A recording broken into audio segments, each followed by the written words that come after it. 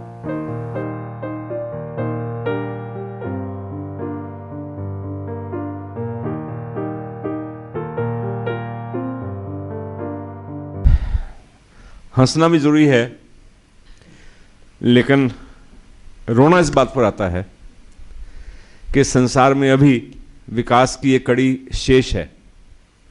वो ये कि अभी तक ज्ञान की ही महिमा है। ये शब्दावली आनी शेष है। शायद आने वाले समय में दिवात्मा दर्शन का श्रेय जाएगा, जिसके लिए भगवान के लिए सम्मान और क्लैपिंग्स बनती हैं कि उन्होंने बोध की बात की है। आत्मज्ञान की बात करें, ज्ञान कई क्षेत्रों में हो सकता है। तो किसी की तारीफ की जाती है, बड़ी तारीफ की जाती है, वो आत्मज्ञान नहीं है, जैसे उससे ऊपर कोई शब्द नहीं मिल रहा हो। तो ज्ञान निस्संदेह अंधेरा दूर करता है, किसी भी क्षेत्र का ज्ञान हो। इसलिए ज्ञान की बड़ी महिमा है।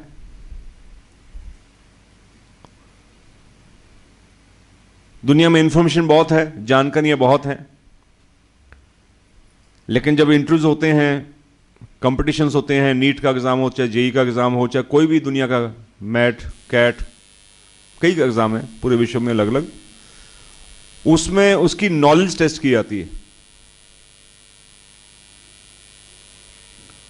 तो नॉलेज डेफिनेटली सम्मान का,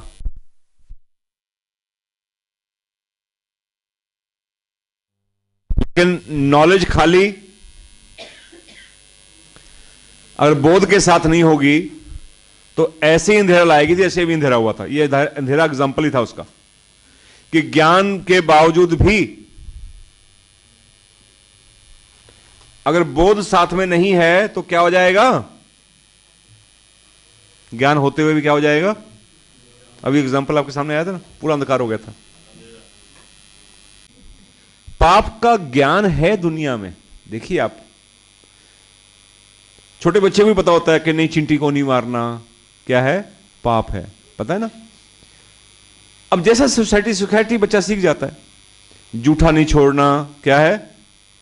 छोटी छोटी बातों से सीखता है बच्चा। किसी को डला नहीं मारना पाप है। जो ज्ञान आपको विनम्रता नहीं सिखाती, आपको सरल नहीं बनाता, आपको डाउन टू अर्थ नहीं रखता, वो ज्ञान आपके ऊपर बोझ है, वो आपके लिए जहर है। इसलिए कम ज्ञान, उसके अनुसार जीवन को ढालना, ये तो बड़ी कॉमन सेंस की बात हमें बचपन से सिखाई गई है, सुनाई गई है। हमने सीखी नहीं सीखी, हमारी चॉइस है। क्या सिखाई गई है? फल वाले वृक्ष सुनी हुई बात ना, क्या होते हैं? अकड़ जाते हैं, झुक जाते हैं। तो क्या सीखा हमने? ज्ञान तो है हमें। इसलिए पहली बात ये समझिए कि ज्ञान से अधिक महत्व किसका है? बोध का। बोध है रियलाइजेशन। हमारी संस्था का नाम भी सत्य धर्म ज्ञान मिशन नहीं है, क्या मिशन है? बौद्ध मिशन। सत्य धर्म, ट्रू धर्म, रिलीजन का या धर्म का सही अर्थ जानने, बताने, समझाने के लिए और उनके जीवनों में ढालने के लिए, अगर हमारे जीवनों में ये नहीं पूरा हो तो मिशन का उद्देश्य पूरा नहीं हो रहा। और जिसके जीवन में पूरा हो रहा है उसके लिए मिशन की स्थापना का उद्देश्य पूरा हो रहा है। इसलिए हमें ज्ञानवान से अधिक क्या बनना है? नेक्स्ट स्टेप क्या है? बोधवान। इसलिए शायद किसी फकीर ने लिखा है, 2.5 अक्षर प्रेम के पढ़े सो, ज्यादा ज्ञान नहीं कि बहुत सारा पढ़ लो। 2.5 अक्षर प्रेम के कहा, ज्ञान के नहीं कहा उसने। 2.5 अक्षर प्रेम के पढ़े सो, क्यों? प्रेम जब हृदय में होगा तो अहंकार नहीं होगा। दोनों रहते नहीं, कंट्राडिक्टरी आपस में। ज्ञान से अहंकार आ सकता है, प्रेम से अहंकार नहीं आएगा। तो 2.5 अक्षर प्रेम के पढ़ ली तो पंडित हो गए, विद्वान। वो असल में वो दुनिया का भला कर सकता है, वो दुनिया को गाइड कर सकता है, दुनिया की हेल्प कर सकता है, अपना जीवन भी सही से जी सकता है। तो इसलिए भजन में क्या लाना आई थी? पाप का ज्ञान मैं पाऊं, पाप का बोध मैं पाऊं। बड़ी अच्छी बात है। हर बात हर एक की सही नहीं हो सकती। अगर मैंने भी कोई बात कही है वो गलत भी हो सकती है, सही भी हो सकती है। अब वो क्या इस्तेमाल करना है अपना? हर बात पे नहीं सिर लते रहना। नहीं तो क्या होता है, वो एक लेडी थी, उसको अपना छुपाना था कि मुझे ज्ञान नहीं है। हाँ, ज्ञान ना होते लोगों को ज्ञान का वहम भी होता है, मुझे बड़ा ज्ञान है। बहुत तो बाद की बात है, ज्ञान में वहम हो जाता है। शादी होके गई तो पड़ोस में मिलने जुलने का, उठने बैठने का हो गया। तो अब घर में पढ़ाई लिखाई में बिजी रही होगी तो खीर खूर कभी बनाई नहीं। अब पूछते हुए शर्म आए, पड़ोस में जाके भी खीर बनाई नहीं आती। हमें कई बार ज्ञान नहीं होता किसी का, हम पूछते ही शर्माते हैं। ये भी अहम है अपने आप। ज्ञान ना होते पूछने में झिझक क्या है? अपने आप में अहंकार है। और कोई बता रहा है तो उसको ठीक से सुन नहीं रहे, ना उसको अप्रिशिएट कर रहे हैं, ना धन्यवाद ना स्वीकार कर रहे, मुझे नहीं आता। क्योंकि कौन तंग कर रहा है? हमारा अहम। ये शब्द बड़ा छोटा है लेकिन तंग बहुत करता है। The simplest alphabet in English is I out of 26। 26 alphabet है, 26 होते हैं कि चेंज तो नहीं हो गए कोई? जब मैंने नर्सरी की थी तब तो 26 थे भाई। अब भी इतने ही है बच्चों, हैं बेटा, इतने ही है, उतने ही है, बस विकास नहीं हुआ। कई चीजें शाश्वत होती हैं, है ना, उनमें विकास की गुंजाइश नहीं होती। अल्फाबेट उतने ही रहेंगे। चलो खैर, which is the simplest to write? बाकी सब में कॉम्प्लेक्सिटी है थोड़ी बहुत, वाई में, जेड में कुछ ना कुछ घुमाना पड़ेगा। सबसे आसान क्या है? Straight line, I. The most complexity is created in families, system, समाज, मिशन, देश, विश्व। कोई सिस्टम देख लो पूरे विश्व में, सबसे ज्यादा दुखी किसने कर रखा? लेकिन इसकी दिक्कत क्या है? दिखती दूसरे की है। अभी मैंने कहा ना, हमने सबने कहा ना, ईमानदारी से बताने की जरूरत नहीं है, सच्ची पूछना, ख्याल किसकी आई? आई आई आई दोनों आई आई है ना, वो भी आई इंग्लिश वाली है, ये आई किसकी आई? दिमाग में आई। ईमानदारी से अपने आप सोच लीजिए, अगर अपनी आई सामने नहीं आई, यही अपने आप में प्रमाण है कि मेरे अंदर आई। समझ में आ रही बात? ये इसका मुंह बोलता परिणाम है। कहते हैं हाथ कंगन को आरसी क्या। अगर इस चिंतन के दौरान, जैसे मैंने पूछा कि दुनिया की सबसे बड़ी प्रॉब्लम किस चीज की है, हम सब ने मन मन में कहा या मुंह से कहा कि ego is the problem. And the ego कहते ही सास याद आई, पड़ोसन याद आई, बहू याद आई, बेटा याद आया, बाप याद आया, टीचर याद आया, XYZ सब याद आए, लेकिन अपना अहम नहीं दिखा। यही अहम का सबसे बड़ा प्रमाण है। भगवान के लिए भी हम एक ना भजन और गाते हैं, अक्सर बड़ा पसंद किया जाता है। वो भी काफी लोगों ने सुना होगा, मैक्सिमम लोगों ने सुना होगा। आदित्य है रूप तुम्हारा, जन समाज में, सुना हो ना? उसमें भी एक शब्द आता है इससे जुड़ा हुआ, पाप बोध पापी के भी। हाँ, असल में शब्दों में ध्यान देते हैं हम, म्यूजिक पे, उसके लिंक पे या भक्ति भाव में डूब जाते हैं, अपना सिर हिलाते खुश होते हैं। शब्दों पे ध्यान देंगे तो पकड़ में आएगी चीज, है ना? क्या है? पाप बोध पापी के भीतर उत्पन्न करता है भगवान। ये नहीं कहा कि पाप का ज्ञान देते हैं आप, ज्ञान जबकि देते हैं, ऐसी बात नहीं। ग्रंथों में ज्ञान लिखा हुआ है, बताया हुआ है क्या पाप क्या पुण्य।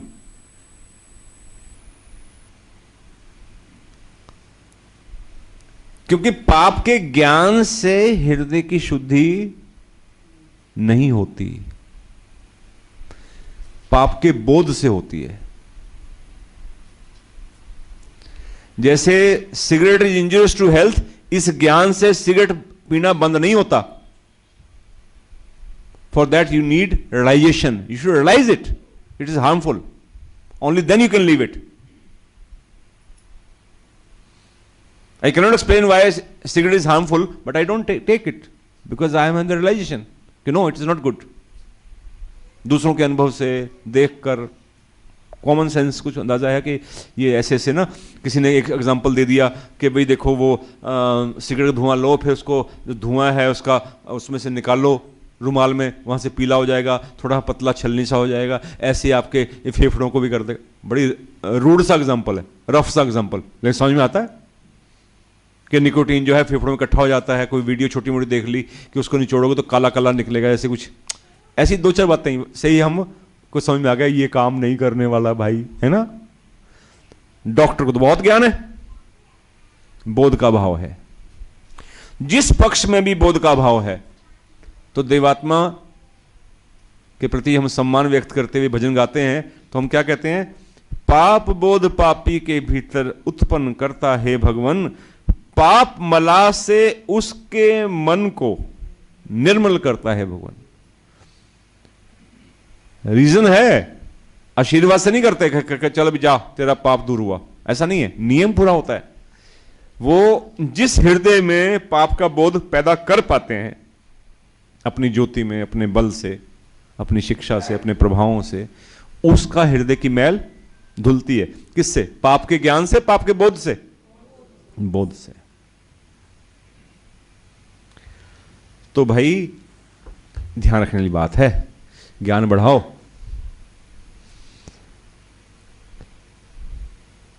बल्कि एक बार तो साधन का विषय मेरे माध्यम से रखा गया था, ज्ञान घटाओ बोध बढ़ाओ।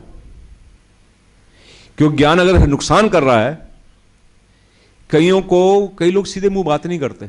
आप कोई डिस्कशन शुरू करो, वो आपको कुछ संस्कृत का श्लोक या कोई जो उनको याद है, कोई ऐसी बात, कुछ चुपाई, वो दब दब दब दब शुरू हो जाएंगे। क्योंकि वो किससे आपको हराना चाह रहे हैं? अपने ज्ञान से।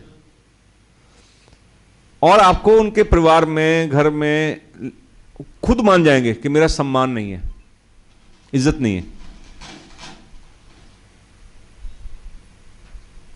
आप पता करेंगे पता चलेगा इज्जत नहीं है। रीजन क्या है? कि वो जिन्होंने ज्ञान अर्जित कर लिया, ज्ञान तो ठीक था, इतने अध्याय पढ़ लिए, कंठस्थ है, ये भी ठीक है, लेकिन सम्मान इसलिए नहीं है कि उनके व्यवहार में उसका रिफ्लेक्शन क्या है? मिसिंग है। इससे 2 अध्याय कम पढ़ लिए होते। एक बच्चे ने कहा किसी धर्म ग्रंथ का नाम लेके कि चाहे उसके अध्याय और 2 पढ़ने पड़े, तेरी गुतनी के बल निकाल के छोड़ूंगा। मां को कहा, भाई ऐसा ग्रंथ पढ़ने का, याद करने का, अध्याय याद करने का लाभ क्या हुआ? अगर तुम्हें अपना उपकारी दिखाई देता, तुम सम्मान की भाषा का प्रयोग नहीं कर सकते, तो कहीं ना कहीं वो आपके लिए ज्ञान लाभदायक हो रहा है या हानिकारक हो रहा है? तो इसलिए विषय बना था ज्ञान घटाओ। ज्ञान तब बढ़ाएंगे जब कंट्रोल में आ जाएगा, जब तुम होश में होगे। बेहोशी में बढ़ाया ज्ञान क्या होगा? नुकसान करेगा। इसलिए सफलता के ऊपर जब एक भजन आया था तो बड़ी अच्छी लाइन आई थी, आसमां छू लूं मैं चढ़ के सफलता की सीढ़ियां, no in stopping you to go to sky. आपको कोई मना नहीं कर रहा कि आप योग्यताओं में कितना आगे बढ़ें। आप एमबीबीएस करें, एमडी करें, डीएम करें, या कोई पोजीशन लें, डिप्टी कलेक्टर, प्रिंसिपल सेक्रेटरी और चीफ सेक्रेटरी, कुछ बनो, कोई मनाही नहीं है। किसी क्षेत्र में भी किसी लेवल तक ही जाओ, कोई मनाही नहीं। ज्ञान के दम पे आगे बढ़ोगे आप, कॉम्पिटिशन्स निकालोगे, नॉलेज आपके पास है, डिग्रियां आपके पास हैं। आसमां छू लूं मैं चढ़ के सफलता की सीढ़ियां, लेकिन क्या कहा गया आगे? पांव हो धरती पे मेरे, लास्ट लाइन क्या है?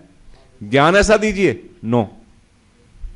फिर बोध, फिर बोध है, आपने पकड़ा नहीं अभी क्योंकि ये कम गाया गया है, आज पकड़ लीजिए।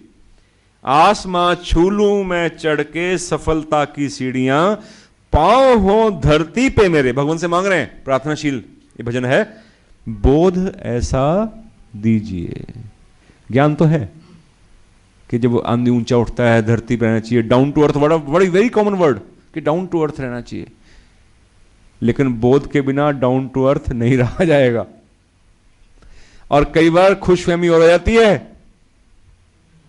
कि मैं डाउन टू अर्थ हूं, यह और खतरनाक स्थिति है।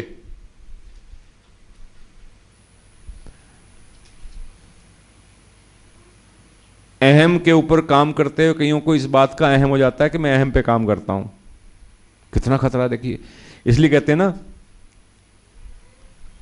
कई बार हमारे साथी कहते हैं बहुत आसान है। दोनों पक्ष हैं, मुश्किल भी है। कईयों ने कहा कि वो तलवार की धार पे चलने के समान है, बुरा करे तो बुरा होता ही है, गिरता ही इंसान, अच्छा करके भी कुएं में गिरता है कई बार। मनुष्य की बड़ी बदबख्ती समझिए, बदकिस्मती है कि अच्छा करके तो, बुरा करके तो गिरता ही है, ये अच्छा करके भी गिर जाता है कई बार, क्योंकि एक नाग बैठा है इतना बड़ा मुंह खोल ले, जो कहता है आण दे जो आपने किया वो उसकी खुराक बनता जाता है। नॉलेज से अनंत गुना बढ़कर विजडम है, रियलाइजेशन है, जो यहां जिस पक्ष में भी जितने बोधी आत्मा है, मैं उनको प्रणाम करता हूं। जिनके अंदर ज्ञान से बोध का सफर प्रारंभ हो चुका है उनको प्रणाम करता हूं। जिनके अंदर सफर ये शुरू हो सकता है उनके लिए शुभकामना करता हूं। और इस प्रभावों के लिए, इस गाइडलाइन के लिए भगवान को एक बार तो बनता है, बोलिए हे भगवान आपका शुभ हो, हे दाता मेरा शुभ हो, हे मेरे मालिक सबका शुभ हो। शुभ हो, शुभ हो, शुभ हो। जीवन प्रशिक्षण संस्थान प्रस्तुत करते हैं देवात्मा दर्शन पर आधारित 5 दिवसीय निवासी कार्यशाला, संपूर्ण जीवन विज्ञान जिसमें जाने समझ उच्च जीवन की। 11 सितंबर प्रातः 11 बजे से 15 सितंबर दोपहर 1 बजे तक। प्रत्येक आयु वर्ग व परिवार के लिए यह वर्कशॉप एक अवसर है। जिंदगी को सफल, बेहतर व खुशनुमा बनाने का इसमें आप जानेंगे। 1.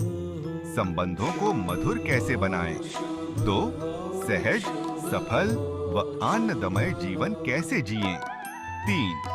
मनुष्य जीवन का मुख्य लक्ष्य क्या है। 4. खुशहाल जीवन जीने का आसान तरीका क्या है। 5. स्वयं से स्वयं की पहचान। 6. जीवन से मृत्यु और मृत्यु से जीवन का राज। वर्कशॉप निःशुल्क रहेगी। प्रतिभागी 10 सितंबर की रात्रि तक अथवा 11 सितंबर की प्रातः 10:00 बजे तक अवश्य पहुंच जाएं। वर्कशॉप में सम्मिलित होने के लिए आज ही नीचे दिए नंबर पर संपर्क करें।